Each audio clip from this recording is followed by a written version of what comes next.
যে অবৈধ যে ক্রাফট মামারা আছে তারা রাতারাতি অবৈধভাবে প্রমোশন পেয়ে জুনিয়র ইন্সট্রাক্টর পদে প্রমোটিত হয়েছে। কিন্তু তারা জুনিয়র ইন্সট্রাক্টর পদে প্রমোশিত হয়েছে, তারা কিভাবে আমাদের ক্লাস নিবে? কারণ তারা তো জানে না জুনিয়র ইন্সট্রাক্টরের কাজ কি। আসলে তারা তো এসেছে এসএসসি পাস করে, জুনিয়র ইন্সট্রাক্টরদের যে কী কাজ তারা তো সেটাই বুঝে না। তারা কিভাবে আমাদের ক্লাস নেবে? আর আমাদের যে 6 দফা যৌক্তিক দাবি আছে সেই আদায়ের লক্ষ্যে আজকে আমরা এখানে উপস্থিত হয়েছি কাফনের কাফার মাথায় বেঁধে। দীর্ঘদিন যাবৎ আন্দোলনটা করে যাচ্ছি, কিন্তু আমাদের আন্দোলনে আমরা কোনো সাড়া পাচ্ছি না।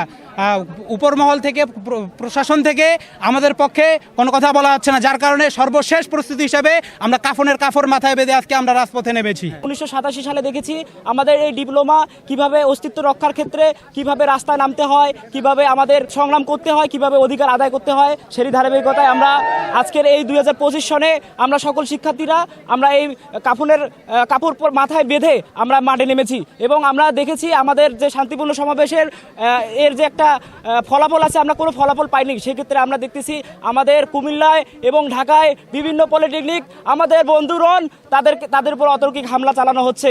এর প্রেক্ষিতে আমরা দেখতেছি আমাদের প্রশাসন এক্ষেত্রে একদম নিশ্চুপ। আমরা কখনো চাইনি জনদুর্ভোগ, আমরা চাই একটা শান্তিপূর্ণ ফলাফল। এই সমাবেশের লক্ষ্যেই আমরা আজকে এই কর্মসূচি। আমরা শুধুমাত্র মাথায় কাফনের কাফন পরেছি যে এইটা দেশ ও জাতিকে জানানোর জন্য যে আমাদের আন্দোলনগুলো যৌক্তিক। এই যৌক্তিক দাবিগুলো তারা কিভাবে এত কালক্ষেপণ করে, মানে কিভাবে এইগুলো বাস্তবায়ন করার জন্য কালক্ষেপণ করে। আমরা দেখে আসছি দীর্ঘদিন থেকে ফ্যাসিস্ট আমলে সেই আওয়ামী লীগ সরকারের বিভিন্ন দোসররা তারা চাচ্ছে আমাদের এই আন্দোলনকে কাজে লাগিয়ে তারা তাদের উদ্দেশ্য হাসিল করতে তারা সবসময় আমাদেরকে বলার চেষ্টা করছে যে আমরা তোমাদের বন্ধু, আমরা তোমাদের পাশে আছি, তোমাদের আন্দোলনের সাথে আছি। এইভাবে তারা বিভিন্নভাবে চেষ্টা করছে যে আমাদের আন্দোলনের সাথে এসে পুনর্বাসন করার। আমরা এখান থেকে স্পষ্ট বিবৃতি দিতে চাই, তারা ছিল আমাদের বাংলাদেশের সবথেকে বড় ফ্যাসিস্ট। এবং আমাদের যে ডিপ্লোমার এই অবস্থা শুধুমাত্র এই ফ্যাসিস্ট আমলের সরকারের কারণে আজকে আমাদের এই অধঃপতন। শুধুমাত্র 2021 সালে যে নিয়োগ দেয়া হয়েছিল সেটাও কিন্তু ছিল, আপনারা জেনে থাকবেন, যে ফ্যাসিস্ট আমলের সেই নিয়োগ। আমরা এইটার পিছনে সবথেকে বড় দোষারোপ করে থাকি সেই ফ্যাসিস্ট আমলের সরকারকে, যে আমরা কখনো আন্দোলন থেকে পিছুপা হইনি।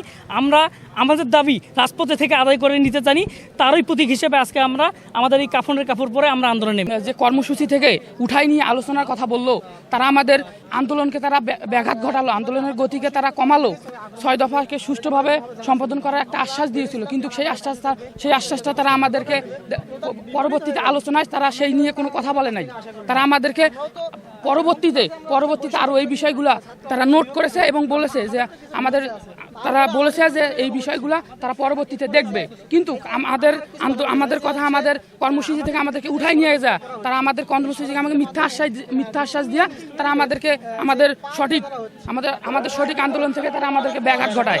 এর প্রেক্ষিতে আমরা আমাদের এই কঠোর কর্মসূচি দাফন আন্দোলন, আমাদের যে দাফনের কাপড় বলে যে মিছিল, তা আমরা দিতে বাধ্য হই। এবং এর পরবর্তীতে আমরা আরো কঠোর কর্মসূচি দিব ইনশাআল্লাহ, যদি তারা আমাদের এই কর্মসূচিকে, তারা আমাদের দাবি দাবাগুলোকে সঠিকভাবে মেনে না নেয়।